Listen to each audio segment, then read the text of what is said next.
Welcome back to Rails Minute, where you can find out more about what is happening with the library system. I'm Dan Bostrom, Rails Director of Marketing and Communications, and I'm here with Monica Harris, Rails Executive Director. Hi, Monica. Dan. Okay, so Monica, let's jump right in. So at the forefront of everybody's mind right now is the IMLS funding cuts.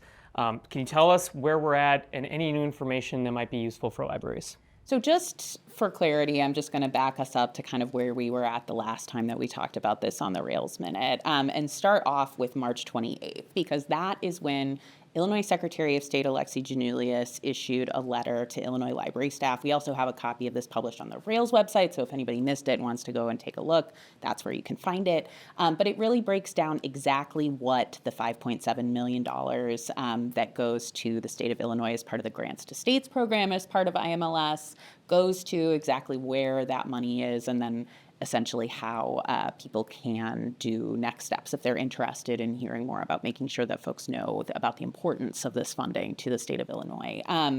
But after that, on March 31st, as many of you know at this point, all IMLS staff were placed on administrative leave and all grants and contracts were suspended. So we've been watching that very closely in terms of where this goes next. There are a few other things that have happened, including on April 5th, Illinois Attorney General Kwame Raoul joined a lawsuit with 21 other states, and that lawsuit is intended to keep the administration from defunding IMLS and other federal agencies. So we're watching that with much interest. And then on April 7th, the American Library Association, along with the American Federation of State, County, and Municipal Employees, also filed a lawsuit asking the court to block the dismantling of IMLS. So those two things are really important to watch at this point. Grants are on pause or in some cases canceled. And so on April 11th, in Illinois, IL, Carly, IHLS, ILA, and Rails all shared a joint statement in response to the changes at IMLS, which also kind of details a lot of the things that have happened since last month. So anyone wishing to learn more about the status of where things are in IMLS can really take a look at our brand new IMLS Pulse page. It's where our communication staff have really been pulling together a lot of information around this, including a timeline, some of which I just went through with you all. But there are links to advocacy pieces, like our brand new piece that's for library trustees who really want to speak to this issue, want to make sure that people in their community are aware of the impacts that this will have on libraries, as well as stories that have been in the news in Illinois and sometimes nationally. There's been a lot of more recent, I would say in the last week or two, press coverage where people have been really talking about those impacts in their library, including many Rails members who've really been sharing about what those funds do for their own libraries and communities so that people can know and understand more, which is a really important part of this. We also want to make sure that everybody knows that we are going to be having a virtual event. That's coming up on April 23rd at 1 p.m. That's an opportunity to hear more directly from our team about the impacts of IMLS, including kind of the impact of delivery and what libraries might be expecting. It'll give a chance for our Rails members to ask questions that we'll do our best to be able to address and answer.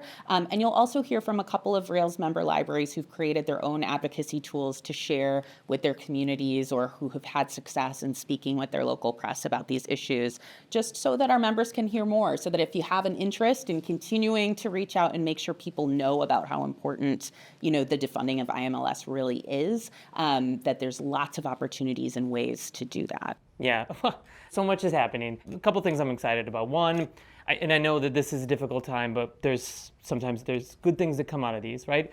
We're working together with our state partners. The joint statement that we put out was so great. The handouts that we created were done in cooperation with the Illinois Heartland Library System, our sibling system, right?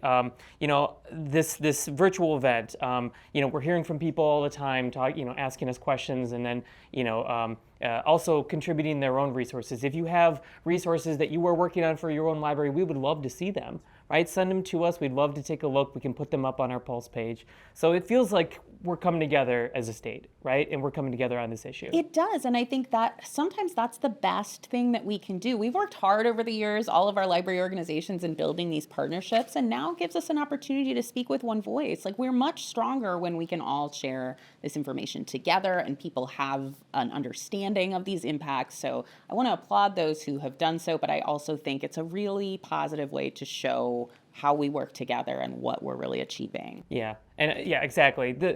I love seeing libraries advocate for themselves, especially on this level. And, folks that are sending out emails to their community about IMLS funding, folks that are putting together social media things. I love to see that. Thank you for doing that. All of you out there who are doing that, that's pretty amazing.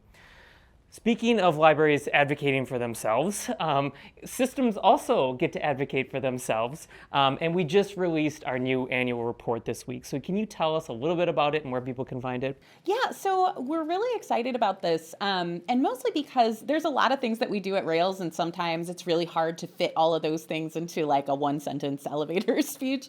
But we really want to make sure that Rails members and trustees of Rails libraries really understand what Rails does for their libraries. And so what we did was try to put together a comprehensive annual report that's really focused on being easy to read. There's a lot of infographics. There's a lot of ways to really look and break down all of the services that libraries receive through Rails, but also just to see impact of all the things that were accomplished over the last year. We're really proud of the work that we've done in 2024, and so we're really pleased to have the opportunity to share it with you. But if our members are interested in trying to continue to find ways that to communicate with their boards or maybe with their communities about what Rails really does, we also think it's just a really great tool to be able to show that. Yeah, sometimes Rails operates behind the scenes. Yeah. Actually, a lot of times we operate behind the scenes, but this is cool because it is really front and center about everything that we do. And a lot of the stuff we do really well. And I'm excited for people to see this. I'm excited for folks from member libraries to open this up and be like, I didn't know Rails did this. Yep. So very cool stuff. One of the things that you will probably find in that report is a little bit of information about all the continuing education that we do. And this is something we want to highlight in this particular episode. So would you talk a little bit about the continuing education that we offer member libraries? We are so proud of the continuing education that happens through Rails, and it is really well used. I'm not sure if you all know this, but there were 6,448 registrations to events just in 2024. There's also 294 recordings in our continuing education archives, which means you can go to our Rails YouTube, go back and take a look and see all of the things that are available that you can learn about, share with your teams. There's so much opportunity to continue your learning journey in libraries, and we're really proud of what we've put together. So I want to encourage anybody to make sure that you're watching our event listing, see what's coming up. There's some really exciting things coming up soon. In fact, coming on the 17th of April, there is a whole program on disaster preparedness and response planning for libraries. This is a really important topic that's very close to my heart, and I think our team did a really good job of putting together something that libraries can really use.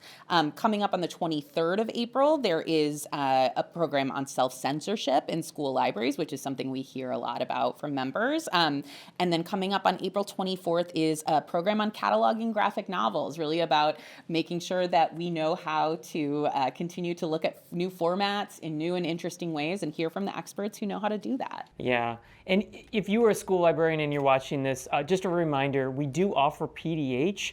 That is something that was new for this fiscal year. We're excited about it, and we're doing as much PDH as we can possibly do for our school library folks out there. So do check it out. There is so much, and there's basically something for everybody on there. Monica, before we sign off here, I just want to, and jump in here if you have something to say, but I just want to offer some support for folks out there who might be feeling frustrated, like our profession is, not as valued as it used to be. That we're trying to do all these things to promote ourselves, and I know that's tiring. So, folks, I just want to say, good for you, keep going, and we promise that we'll keep going as well. Yeah, I'm so grateful that you said that. And I am hearing so much from people who work so hard for their communities, and it does feel like this is a discouraging time to be working in a library. But listen, we have so much to be proud of. And I think one way to continue to show that value is to really connect with the things that bring you joy in libraries. I know Michael Threets talks a lot about library joy, but I think there's a reason that resonates so well with people, and it's because being able to connect with the things that we love and the things that we know we're doing to help people make a big difference. And when you can share that joy with your community, with your funders, with the people who are interested, they can see what you're doing and they can hear it. So I just want to continue to let everybody know that it's okay to feel that joy where you can find it, and also know that it's okay to feel like things are really hard right now. And for many of us, we all are trying to find ways to figure out where we fit in and what we can do to make things better. And so much of that is just about finding the institutions that you believe in and finding ways to make sure that people know their value. And I know so many of you are out there doing that right now, and I want to thank you. Thank you for the work that you're doing, and we will all keep doing it together. Yeah, thank you out there. We really do appreciate it. Well, that will do it. As always, you can submit any questions or topic ideas to the Rails Communications team, communications@railslibraries.org. A reminder that Rails Minute is available as a podcast. Subscribe wherever you listen. Monica, thank you so much for joining us. Thank you for having me. And thank you for watching.